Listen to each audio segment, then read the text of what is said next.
ਦਰਸ਼ਕੋ break ਤੋਂ ਬਾਅਦ ਤੁਹਾਨੂੰ ਆਪਾਂ ਸਾਰਿਆਂ ਨੂੰ ਜੀ ਆਇਆਂ ਕਹਿੰਦੇ ਹਾਂ। ਸੋ ਪਹਿਲੇ ਸੈਗਮੈਂਟ ਦੇ ਵਿੱਚ ਆਪਾਂ ਗੱਲਬਾਤ ਕੀਤੀ ਕਿ ਕਿਸ ਤਰ੍ਹਾਂ ਕਰੋਨਾ ਕਹਿਰ ਦੇ ਚਲਦਿਆਂ ਅਮਰੀਕਾ ਭਰ ਵਿੱਚ ਹਿੰਸਕ ਜੋ ਵਿਖਾਵੇ ਨੇ ਹੋਰ ਹੋ ਰਹੇ ਨੇ। ਸੋ ਇਸ ਦੇ ਨਾਲ ਹੀ ਆਪਾਂ ਸ਼ੇਅਰ ਕੀਤਾ ਕਿ ਚੀਨ ਅਤੇ ਭਾਰਤ ਵਿਚਕਾਰ ਜੋ ਟਕਰਾਅ ਨੇ ਉਹ ਉਸੇ ਤਰ੍ਹਾਂ ਹੀ ਜਾਰੀ ਹੈ। ਇਸ ਉੱਪਰ ਆਪਾਂ ਡਾਕਟਰ ਸਾਹਿਬ ਨੂੰ ਉਹਨਾਂ ਦੇ ਵਿਚਾਰ ਸੁਣੇ ਨੇ। ਸੋ ਆਸ ਕਰਦੇ ਹਾਂ ਕਿ ਤੁਹਾਨੂੰ ਇਹ ਪਸੰਦ ਆਏ ਹੋਣਗੇ। ਸੋ ਹੁਣ ਆਪਾਂ ਦੂਸਰੇ ਸੈਗਮੈਂਟ ਦੇ ਵਿੱਚ ਪਹੁੰਚ ਚੁੱਕੇ ਹਾਂ। ਸੋ ਇਸ ਦੇ ਵਿੱਚ ਆਪਾਂ ਗੱਲਬਾਤ ਕਰਨ ਜਾ ਰਹੇ ਹਾਂ ਕਿ ਕਿਸ ਤਰ੍ਹਾਂ ਚੀਨ ਹੱਥੋਂ ਲਦਾਖ ਵਿੱਚ ਪਿੱਟਣ ਤੋਂ ਬਾਅਦ ਭਾਰਤੀ ਹਾਕਮਾਂ ਨੇ ਪਾਕਿਸਤਾਨ ਨੂੰ ਇਸ ਮਸਲੇ ਵਿਚਕਾਰ ਘੜੀਸਣ ਦੀ ਪੂਰੀ ਕੋਸ਼ਿਸ਼ ਕੀਤੀ ਹੈ।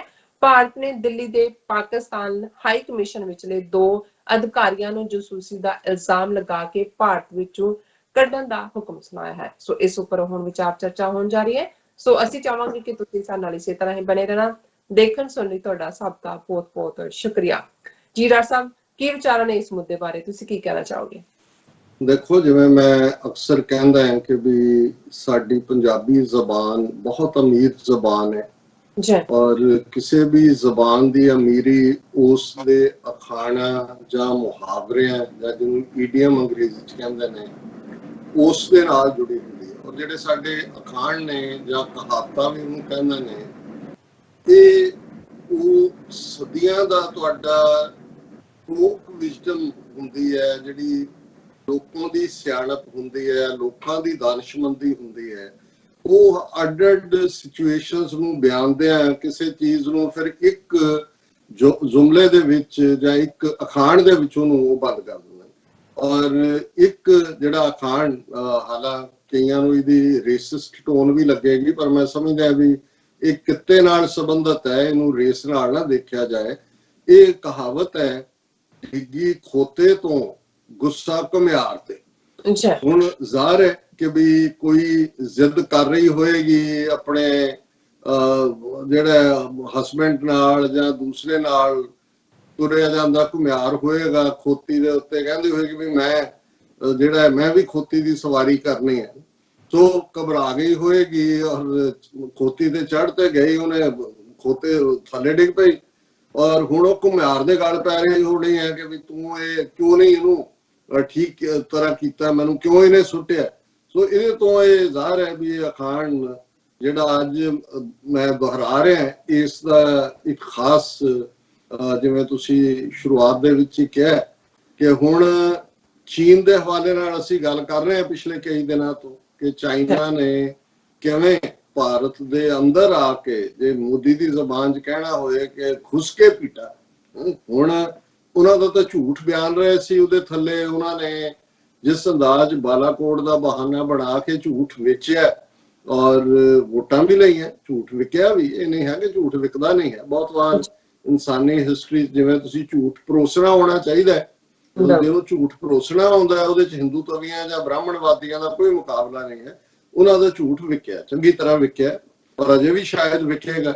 लेकिन इधर जो चीन ने इन्हां दा दिमाग टकाने लिआंदा, क्योंकि असीं रोजाना ही उहदे मल्टीपल जिहड़े रीजन ने उन्हां दी गल करदे हैं। लेकिन मैं इन ब्रीफ जिन्हों कहंदे ने कि बर्ड्स आई व्यू है फिर कहना चाहांगा कि जदों 5 अगस्त नूं भारत ने कश्मीर दा स्पैशल स्टेटस खत्म करन दी लाइन ही नहीं, उहदा वजूद भी मिटाण दी कोशिश कीती। सो ज़ाहिर है कि ताज़ी इजराइलियां नाल भी यारी मोदी दी जदों नेतनयाहू लई रेड कारपेट हो गया, उधर उन्हें भी लाल कालीन बिछाया, भाई भाई बन गए। हालांकि वो अज तक चीका मारते ने यूदी जे नाजियां ने साडे नाल की कीता है। ते नाजियां दी आइडियोलॉजी उही सी जिहड़ी ब्राह्मणवादियां दी है, आरियंस दी है, क्योंकि नाजियां ने तां उन्हां ज़मानिਆਂ च ईवन बर्लिन दे विच संस्कृत यूनिवर्सिटी खोली हुई सी। हिटलर हमेशा फिक्र करदा सी कि साडे पूर्वज उत्थे इंडिया च बैठे ने आरियन। लेकिन जिहड़ा मुफाद हुंदा है किस हद तक बंदे नूं देख दिंदा है, यहूदियां नूं भुल गया कि भाई असीं अज तक याद करवा रहे हैं कि साडे नाल की जुल्म होए ने, तुसीं बगलगीर उन्हां दे नाल हो रहे हो जिहड़े कैरियर ने उसे ही नाजी आइडियोलॉजी दी और उसे ते ही बेस्ड उन्हां दा हिंदुस्तान है। वो तुहानूं जां किसी भी होर नस्ल नूं जिहड़ी अनारी है उन्होंने तो कबूल नहीं करते। ईवन जिहड़े उस धरती के असली लोग सी उन्होंने भी उन्होंने शूद्र बना दिता है, द्राविड़ां नूं किवें दलित बनाया। तो एक वखरा चैप्टर है, पर जाहिर है कि भाई ये फिर जिन्हों पंजाबी च एक होर अखाण है कि गुआंढी दा रूप भावें ना आए ਮੱਤ ਆ ਜਾਂਦੀ ਹੈ। ਸੋ ਹੁਣ ਰੂਪ ਤਾਂ ਉਹਨਾਂ ਨੂੰ ਕੀ ਹੋਣਾ ਸੀ, ਉਹ ਤਾਂ ਪਹਿਲਾਂ ਹੀ ਉਹਨਾਂ ਦਾ ਬ੍ਰਾਹਮਣਵਾਦ ਨੇ ਆਪਣਾ ਕੋਝਾ ਰੂਪ ਬਣਾਇਆ ਹੋਇਆ, ਲੇਕਿਨ ਉਹਨਾਂ ਨੇ ਮੱਤ ਲਈ ਇਜ਼ਰਾਈਲ ਤੋਂ, ਮੋਸਾਦ ਤੋਂ, ਔਰ ਉਹਨਾਂ ਨੇ ਕਿਹਾ ਵੀ ਏਡਾ ਕੀ ਇੰਟਰਨੈਸ਼ਨਲ ਰੈਜ਼ੋਲੂਸ਼ਨ ਤੇ ਡਿਸਪਿਊਟਡ, ਅਸੀਂ ਕਿਹੜੀ ਪਰਵਾਹ ਕੀਤੀ ਆ, ਫਲਸਤੀਨ ਤੇ ਕਿੰਨੇ ਰੈਜ਼ੋਲੂਸ਼ਨ ਨੇ, ਤੋੜੋ ਸਾਰੇ, ਇਹਦੀ ਸਟੇਟ ਦਾ ਹੀ ਵਜੂਦ ਮਿਟਾ ਦਿਓ। ਹੁਣ ਜਦੋਂ ਉਹਨਾਂ ਨੇ ਫੈਸਲਾ ਵੀ ਲਿਆ, ਉਹਨਾਂ ਨੂੰ ਤਾਂ ਸਾਹਮਣੇ ਪਾਕਿਸਤਾਨ ਹੀ ਨਜ਼ਰ ਆਉਂਦਾ ਸੀ ਕਿ ਭਾਈ ਪਾਕਿਸਤਾਨ ਇੱਕ ਕਲੇਮੈਂਟ ਹੈ, ਔਰ ਜੇ ਅਸੀਂ ਇਸ ਸਾਰੇ ਨੂੰ ਕਰਦੇ ਆ ਕੀ ਕਰ ਲਏਗਾ ਪਾਕਿਸਤਾਨ, ਔਰ ਵਾਕਈ ਪਾਕਿਸਤਾਨ ਨੇ ਕੀ ਕਰ ਲੈਣਾ ਸੀ ਜਿਹੜਾ ਜਿਵੇਂ ਉਹ ਸੋਚਦੇ ਸੀ। ਲੇਕਿਨ ਇਸ ਸਾਰੇ ਦੇ ਵਿੱਚ ਜਦੋਂ ਬੰਦਾ ਝੂਠ ਦੇ ਵਿੱਚ ਔਰ ਗਲਤ ਕੰਮ ਕਰਨ ਦੇ ਵਿੱਚ ਅੰਨਾ ਹੁੰਦਾ ਹੈ, ਜਿਵੇਂ ਈਵਨ ਕਾਤਲ ਜਿਹੜਾ ਜਿੰਨਾ ਮਰਜ਼ੀ ਲੁਕ ਛਿਪ ਕੇ ਕਤਲ ਕਰੇ, ਪੰਜਾਬੀ ਜੀ ਅਗੇਨ ਕਹਿੰਦੇ ਨੇ ਜਾਂ ਚੋਰ ਦੇ ਬਾਰੇ ਵੀ ਕਿ ਭਾਈ ਉਹ ਆਪਣੀਆਂ ਪੈੜਾਂ ਛੱਡ ਜਾਂਦਾ ਹੈ। ਤੁਸੀਂ ਕਿਤੇ ਨਾ ਕਿਤੇ ਉਹਦੇ ਕਿਤੇ ਦਾ ਪੈਰ ਦੇ ਨਿਸ਼ਾਨ ਹੁੰਦੇ ਨੇ, ਕੁਝ ਦੂਰੀ ਤੇ ਜਾ ਕੇ ਹੋਣਗੇ। ਇਸੇ ਤਰ੍ਹਾਂ ਜਿਹੜਾ ਖੂਨ ਕਰਨ ਵਾਲਾ ਖੂਨੀ ਹੈ, ਉਹ ਕੁਛ ਨਾ ਕੁਛ ਐਸਾ ਰਹਿ ਜਾਂਦਾ ਹੈ, ਕਿਉਂਕਿ ਖੂਨ ਫਿਰ ਆਪਣੇ ਆਪ ਬੋਲਦਾ ਔਰ ਉੱਥੇ ਤੱਕ ਪਹੁੰਚ ਜਾਂਦਾ ਹੈ, ਭਾਵੇਂ ਉਸ ਗੱਲ ਨੂੰ ਵਕਤ ਲੱਗ ਜਾਏ।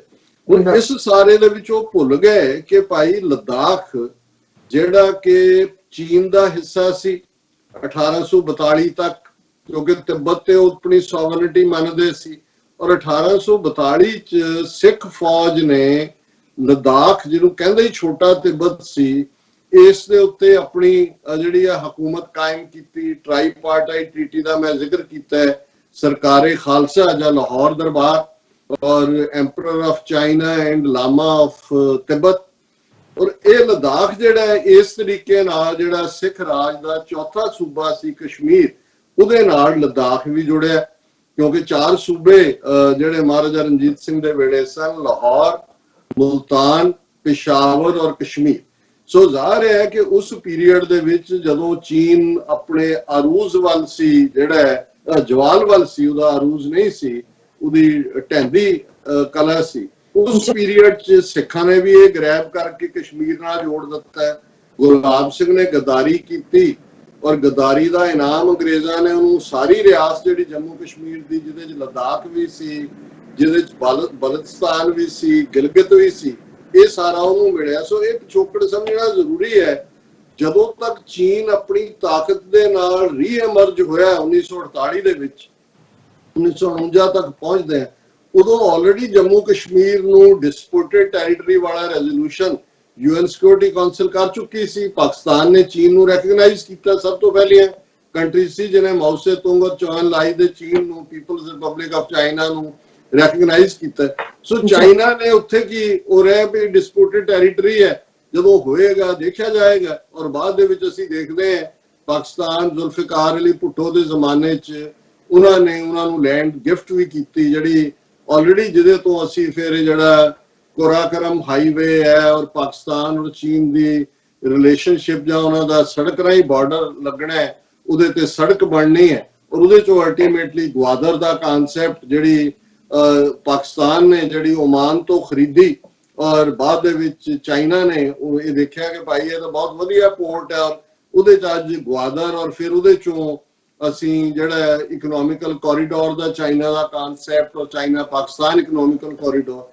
ਹੁਣ ਲੱਦਾਖ ਬੜਾ ਕ੍ਰੂਸ਼ਲ ਹੈ ਇਸ ਸਾਰੇ ਦੇ ਵਿੱਚ, ਜਿੱਥੋਂ ਇਹ ਸੜਕ ਗੁਜ਼ਰਦੀ ਹੈ ਗਿਲਗਿਤ ਤੋਂ, ਸੋ ਜਿਹੜੀ ਉਹ ਸਾਰੇ ਗਿਲਗਿਤ ਜ਼ਿਲ੍ਹੇ ਦੇ ਵਿੱਚ, ਔਰ ਇਸ ਸਾਰੇ ਨੂੰ ਚੀਨ ਨੇ ਦੇਖਿਆ ਔਰ ਭਾਰਤ ਨੇ ਜਿਵੇਂ ਅਮਰੀਕਾ ਦੀ ਖੇਡ ਖੇਡਣੀ ਸ਼ੁਰੂ ਕੀਤੀ, ਔਰ ਉਸ ਖਿੱਤੇ ਦੇ ਵਿੱਚ ਭਾਰਤ ਵੱਲੋਂ ਐਗਰੈਸਿਵ ਬਿਹੇਵੀਅਰ, ਲੱਦਾਖ ਦੇ ਵਿੱਚ ਫਰੰਟ ਲਾਈਨ ਤੱਕ ਜਾ ਕੇ ਸੜਕਾਂ ਬਣਾਉਣਾ ਜਾਂ ਦੂਜਾ ਮਕਸਦ ਇਹ ਵੀ ਉਸ ਦੇ ਉੱਤੇ ਛਾਪਾਮਾਰੀ ਕਰਨ ਦਾ ਦੀ ਲਾਈਨ ਸੀ ਇੱਕ ਦਿਨ, ਜਿਹਦੇ ਥੱਲੇ ਇਕਨੋਮਿਕਲ ਕੋਰੀਡੋਰ, ਜੇ ਉੱਥੋਂ ਜਿਵੇਂ ਇੱਕ ਦਰਿਆ ਦਾ ਓਰੀਜਨ ਹੁੰਦਾ ਹੈ, ਜੇ ਉੱਥੋਂ ਹੀ ਤੁਸੀਂ ਉਹਨੂੰ ਦੱਬਦੇ ਹੋ ਤੇ ਉਹ ਦਰਿਆ ਤਾਂ ਉਹ ਦਰਿਆ ਨਹੀਂ ਰਹਿੰਦਾ, ਭਾਵੇਂ ਥੱਲੜੇ ਨਾਲੇ ਜਿੰਨੇ ਮਰਜ਼ੀ ਉਹਦੇ ਚ ਰਲੀ ਜਾਣ ਆ ਕੇ।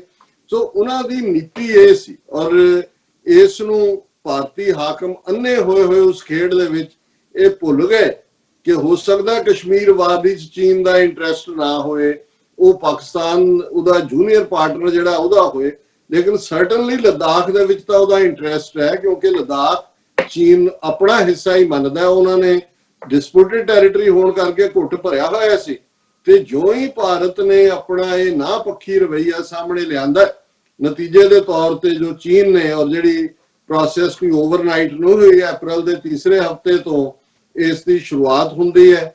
ਪਹਿਲਾਂ ਇੱਕ ਡਿਫਰੈਂਟ ਪੈਟਰਨ ਤੇ ਹੁੰਦੀ ਹੈ, ਫਿਰ ਨੇਪਾਲ ਬਰਾਬਰ ਤੇ ਆ ਕੇ ਖਲੋ ਜਾਂਦਾ ਹੈ। ਉਹ ਵੀ ਉਸ ਬਾਰਡਰ ਏਰੀਏ ਨੂੰ ਜਿਹੜਾ ਇਹਨਾਂ ਨੇ ਸੜਕ ਬਣਾ ਕੇ ਉੱਥੇ ਮਾਨਸਰੋਵਰ ਦੇ ਨਾਂ ਥੱਲੇ ਤੀਰਥ ਯਾਤਰੀ ਬਣਾਏ। ਔਰ ਨੇਪਾਲ ਨੇ ਤਾਂ ਹੁਣ ਆਪਣੇ ਕਨਸਟੀਟਿਊਸ਼ਨ ਦੇ ਵਿੱਚ ਅਮੈਂਡਮੈਂਟ ਦੀ ਗੱਲ ਜਿਹੜੀ ਰੋਕ ਦਿੱਤੀ ਸੀ, ਹੁਣ ਉਹ ਜਿਹੜੀ ਉਹਨਾਂ ਦੀ ਜਿਹੜੀ ਉਹ ਪਾਰਟੀ ਹੈ ਮਾਦਸੀ ਪਾਰਟੀ ਮਦੇਸੀ, ਉਹ ਮੰਨ ਗਏ ਨੇ। ਜਿਹੜੀ ਉਹਨਾਂ ਦੀ ਨੇਪਾਲ ਕਾਂਗਰਸ ਹੈ ਉਹਦੇ ਚੋਂ ਹੀ ਜ਼ਿਆਦਾ ਓਰੀਜਨ ਦੇ ਨੇ। ਕਿਸੇ ਵੇਲੇ ਰਾਤ ਆਈ ਉਹ ਫਰੰਟ ਰਿਹਾ, ਔਰ ਉਹ ਨੇਪਾਲ ਵੀ ਆਉਣ ਵਾਲੇ ਦਿਨਾਂ ਦੇ ਵਿੱਚ ਉਹਦੇ ਵਿੱਚ ਅਮੈਂਡ ਕਰਕੇ ਪੱਕਾ ਬਾਰਡਰ ਆਪਣਾ ਐਲਾਨ ਰਿਹਾ। ਨਾਲ ਦੀ ਨਾਲ ਨੇਪਾਲ ਨੇ ਐਲਾਨ ਕੀਤਾ ਵੀ ਉਹ ਆਪਣੀ ਫੌਜ ਵੀ ਲਾਇਆ। ਸੋ ਇੰਡੀਆ ਦੇ ਲਈ ਜਿਹੜਾ ਸਿਰਫ ਪਾਕਿਸਤਾਨ ਫੋਕਸ ਲਾਈਨ ਦੇ ਉੱਤੇ ਮੁਸਲਮਾਨਾਂ ਨੂੰ ਸਬਕ ਸਿਖਾਉਣ ਤੇ ਲੱਗਾ ਹੋਇਆ ਸੀ, ਉਹਨਾਂ ਦੇ ਲਈ ਨੇਪਾਲ ਦਾ ਫਰੰਟ ਖੁੱਲ ਜਾਣਾ। ਔਰ ਚੀਨ ਨੇ ਜਿਸ ਅੰਦਾਜ਼ ਦੇ ਵਿੱਚ ਫਿਰ ਹੁਣ 80-90 ਕਿਲੋਮੀਟਰ ਤੱਕ ਅੰਦਰ ਆ ਕੇ ਉਸ ਸਾਰੇ ਦੇ ਉੱਤੇ ਕੀਤਾ, ਹੁਣ ਲੋਕ ਪੁੱਛ ਰਹੇ ਨੇ, ਮੀਡੀਆ ਜਿਹੜਾ ਉਹ ਬਿਲਕੁਲ ਇਸ ਵੇਲੇ ਉਹਨਾਂ ਦਾ ਜਿਹੜਾ ਉਹਨਾਂ ਨੂੰ ਸੱਪ ਸੁੰਘਿਆ ਹੋਇਆ ਕੀ ਹੋ ਰਿਹਾ। ਤੇ ਉਹਨਾਂ ਨੇ ਕਿਹਾ ਜੀ ਹੁਣ ਤੁਸੀਂ ਰਿਵਰਟ ਕਰੋ ਵਾਪਸ ਆਪਣੇ ਉਸ ਨੂੰ ਵਿਪਿੰਗ ਬॉय ਬਣਾ ਕੇ ਤੁਸੀਂ ਹਿੰਦੂਆਂ ਨੂੰ ਖੁਸ਼ ਕਰਦੇ ਰਹੇ ਹੋ ਕਿ ਜੀ ਪਾਕਿਸਤਾਨ ਔਰ ਪਾਕਿਸਤਾਨ ਦੇ ਖਿਲਾਫ ਬਿਆਨਬਾਜ਼ੀ ਨੂੰ ਹੁਣ ਹਵਾ ਦੇਣ ਲਈ ਕੁਛ ਤਾਂ ਚਾਹੀਦਾ ਸੀ। ਔਰ ਉਹਨਾਂ ਨੇ ਜਿਹੜੀ ਖਬਰ ਤੁਸੀਂ ਪੜ੍ਹੀ ਹੈ ਉਹ ਕੱਲ ਦੀ ਖਬਰ ਹੀ ਹੈ ਕਿ ਭਾਈ ਇੰਡੀਅਨ ਫੋਰਨ ਆਫਿਸ ਨੇ ਜਿਹੜਾ ਪਾਕਿਸਤਾਨ ਹਾਈ ਕਮਿਸ਼ਨ ਦਿੱਲੀ ਦੇ ਵਿੱਚ ਉਹਨਾਂ ਦੇ 2 ਅਫੀਸ਼ੀਅਲ, ਜਿਨ੍ਹਾਂ ਦੇ ਵਿੱਚ ਇੱਕ ਆਬਿਦ ਹੁਸੈਨ ਨੇ, ਇੱਕ ਤਾਹਿਰ ਹੁਸੈਨ ਨੇ, ਇਹ ਉਹਨਾਂ ਦੇ ਵੀਜ਼ਾ ਸੈਕਸ਼ਨ ਦੇ ਵਿੱਚ ਆਫੀਸਰ ਸਨ। ਉਹਨਾਂ ਨੂੰ ਜਿਹੜਾ ਦੇਸ਼ ਚੋਂ ਨਿਕਲਣ ਦਾ ਆਰਡਰ ਕੀਤਾ ਹੈ, ਪਰਸਨਾ ਨਾਨ ਗ੍ਰੇਟਾ ਜਿਹੜੀ ਇਹਨਾਂ ਦੀ ਟੈਕਨੀਕਲ ਟਰਮ ਹੁੰਦੀ ਹੈ। ਉਸ ਤੋਂ ਪਹਿਲਾਂ ਉਹਨਾਂ ਨੇ ਫੋਰਨ ਮਿਨਿਸਟਰੀ ਨੂੰ ਸੱਦ ਕੇ ਪਾਕਿਸਤਾਨ ਦੇ ਜਿਹੜਾ ਇਹਨਾਂ ਦੇ ਫੋਰਨ ਆਫਿਸ ਨੇ ਡਿਮਾਰਸ਼ੇ ਦਿੱਤਾ, ਪ੍ਰੋਟੈਸਟ ਕੀਤਾ ਕਿ ਜੀ ਤੁਸੀਂ ਜਿਹੜੀ ਹੈ ਜਸੂਸੀ ਕਰ ਰਹੇ ਹੋ। ਔਰ ਇਹਦੇ ਉੱਤੇ ਵੀ ਇਹਨਾਂ ਨੂੰ ਜਿਹੜਾ ਆਬਿਦ ਹੁਸੈਨ ਔਰ ਤਾਹਿਰ ਹੁਸੈਨ, ਲੰਬੀ ਚੌੜੀ ਕਹਾਣੀ ਹੈ ਕਿਉਂਕਿ ਵਰਥਲੈਸ ਮੈਂ ਵਕਤ ਨਹੀਂ ਜ਼ਾਇਆ ਕਰਨਾ ਚਾਹੁੰਦਾ ਕਿ ਜੀ ਅਸੀਂ ਇੱਕ ਜਿਹੜਾ ਸਾਡਾ ਹੀ ਬੰਦਾ ਜਿਹੜਾ ਵਿੱਚ ਦਲਾਲ ਬਣ ਕੇ ਗਿਆ ਸੀ, ਫਲਾਹ ਹੋਟਲ ਦੇ ਵਿੱਚ ਮਿਲੇ, ਉਹਦੇ ਚੋਂ ਜਾਣਕਾਰੀ ਦੇ ਰਹੇ ਸੀ ਕਿ ਫੌਜ, ਉਹ ਇੱਕ ਕਲਰਕ ਬਣ ਕੇ ਜਾਂਦੇ ਸੀ ਦੋਨੋਂ, ਔਰ ਉਹ ਜਾਣਕਾਰੀ ਇਕੱਠੀ ਕਰਦੇ ਸੀ ਕਿ ਫੌਜ ਇੰਡੀਆ ਦੀ ਕਿੱਥੇ ਡਿਪਲੋਏ ਕੀਤੀ ਹੋਈ ਹੈ।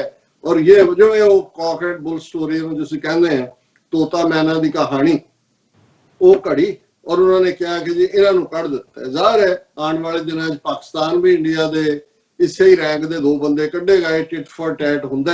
ਲੇਕਿਨ ਇਹ ਮੈਟਰ ਕਿਉਂਕਿ ਉੱਥੇ ਫਸੇ ਹੋਏ ਨੇ, ਚੀਨ ਤੋਂ ਜੁੱਤੀਆਂ ਖਾਣ ਦੀਆਂ ਜਿਹੜੀਆਂ ਇਹਨਾਂ ਦੀਆਂ ਵੀਡੀਓਜ਼ ਨੇ ਉਹ ਵੀ ਵਾਇਰਲ ਹੋਈਆਂ। ਹਾਲਾਂਕਿ ਮਿਲਟਰੀ ਨੇ ਇਹਨਾਂ ਦੀ ਨੇ ਕਿਹਾ ਨਾਟ ਅਥੈਂਟੀਕੇਟਡ, ਨਾਟ ਫਲਾਣਾ ਢਿਮਕਾ, ਲੇਕਿਨ ਜੁੱਤੀਆਂ 4 ਪਈਆਂ ਜਾਂ 6 ਪਈਆਂ ਇਹ ਤਾਂ ਡਿਬੇਟ ਹੋ ਸਕਦੀ ਹੈ। ਪਰ ਇਹਦੇ 'ਚ ਤਾਂ ਕੋਈ ਡਿਬੇਟ ਨਹੀਂ ਹੈ ਕਿ ਉਹਨਾਂ ਦੇ ਉਹ 90 ਕਿਲੋਮੀਟਰ 80-90 ਕਿਲੋਮੀਟਰ ਅੰਦਰ ਆ ਕੇ ਉਹਦੇ 'ਚੋਂ ਬੈਠ ਗਏ ਨੇ। ਔਰ ਇਹ ਕਿੰਨਾ, ਕਿਉਂਕਿ ਉਹ ਇੱਕ ਡੈਜ਼ਰਟ ਹੈ, ਉਹ ਸਭ ਤੋਂ ਉੱਤੇ ਹਾਈਟ ਤੇ 17-18 ਫੁੱਟ ਦੇ ਉੱਤੇ। ਔਰ ਲੇਕਿਨ ਚੀਨ ਦੇ ਲਈ ਇਹ ਮੈਟਰ ਕਰਦਾ ਹੈ। ਚੀਨ ਪਹਿਲਾਂ ਹੀ on the roof of the world ਬੈਠਾ ਹੈ, ਤਿੱਬਤ ਉਹਦੇ ਕੋਲ ਹੈ, ਸਾਰੇ ਦਰਿਆ ਉੱਥੋਂ ਨਿਕਲਦੇ ਨੇ, ਸਤਲੁਜ ਵੀ ਉੱਥੋਂ ਨਿਕਲਦਾ ਹੈ, ਜਿਹੜਾ ਇਹਨਾਂ ਦਾ ਬ੍ਰਹਮਪੁੱਤਰ ਹੈ ਜਿਹੜਾ ਸਾਰਾ ਨਾਰਥ ਈਸਟ ਉਹ ਵੀ ਉੱਥੋਂ ਨਿਕਲਦਾ ਹੈ। ਨਾਲ ਦੀ ਨਾਲ ਚੀਨ ਨੇ ਪਾਕਿਸਤਾਨ ਨਾਲ ਮਿਲ ਕੇ ਜਿਹੜਾ ਭਾਸ਼ਾ ਡੈਮ ਜਿਹੜਾ ਕਿ ਉਹਨਾਂ ਨੇ ਉਸ ਗਿਲਗਿਤ ਦੇ ਉਸ ਇਲਾਕੇ ਦੇ ਵਿੱਚ ਜਿਹੜਾ ਉਹ ਬਣਾਉਣ ਦਾ ਇੰਡਸ ਦੇ ਉੱਤੇ ਉਹਦਾ ਵੀ ਮੁਆਹਦਾ ਵੀ ਕੀਤਾ, ਉਹਦੀ ਕੰਸਟਰਕਸ਼ਨ ਵੀ ਸ਼ੁਰੂ ਕਰ ਦਿੱਤੀ ਹੈ। ਸੋ ਇਸ ਵੇਲੇ China is not just sitting on the top while military or diplomacy or other things vis-a-vis India go, they are really sitting on the top of the world। ਔਰ ਉਹ ਸਾਰੀਆਂ ਥਾਵਾਂ ਉਹਨਾਂ ਨੇ ਕੀ ਥਾਵਾਂ ਐਕਵਾਇਰ ਕਰ ਲਈਆਂ ਨੇ ਜਿੱਥੋਂ ਉਹ ਭਾਰਤ ਨੂੰ ਚੰਗੀ ਤਰ੍ਹਾਂ ਸਬਕ ਵੀ ਸਿਖਾ ਸਕਦੇ ਨੇ ਜਿਹੜਾ ਉਹਨਾਂ ਨੇ ਸਿਖਾਇਆ। ਔਰ ਹੁਣ ਭਾਰਤ ਕੱਲਾ ਪਾਕਿਸਤਾਨ ਦੇ ਨਾਲ ਹੀ ਨਹੀਂ, ਉਹ ਚੀਨ ਦੇ ਨਾਲ ਵੀ ਉਹਨੂੰ ਡੀਲ ਕਰਨਾ ਪਏਗਾ, ਨੇਪਾਲ ਦੇ ਨਾਲ ਵੀ ਕਰਨਾ ਪਏਗਾ। ਔਰ ਆਉਣ ਵਾਲੇ ਦਿਨਾਂ 'ਚ ਫਿਰ ਹੁਣ ਤਾਂ ਉਹੀ ਜਿਵੇਂ ਮੈਂ ਕਿਹਾ ਕਿ ਵੀ ਇਹ ਡਾਇਲੌਗ ਇਹਨਾਂ ਦਾ ਹੀ ਹੈ। ਹੁਣ ਮੇਰਾ ਖਿਆਲ ਹੈ ਮੋਦੀ ਨੂੰ ਐਡਰੈਸ ਕਰਕੇ ਕਹਿਣਗੇ ਕਿ ਵੀ ਤੇਰਾ ਕੀ ਹੋਗਾ ਮੋਦੀ ਆ। ਜੀ ਡਾਕਟਰ ਸਾਹਿਬ ਤੁਹਾਡਾ ਬਹੁਤ ਬਹੁਤ ਸ਼ੁਕਰੀਆ। ਸੋ ਇੱਥੇ ਲੈਣਾ ਬ੍ਰੇਕ, ਪਿਓਰ ਚ ਤੁਸੀਂ ਇਸੇ ਤਰ੍ਹਾਂ ਹੀ ਬਣੇ ਰਹਿਣਾ। ਮਿਲਦੇ ਹਾਂ ਛੋਟੇ ਜਿਹੇ ਵਕਫੇ ਤੋਂ ਬਾਅਦ।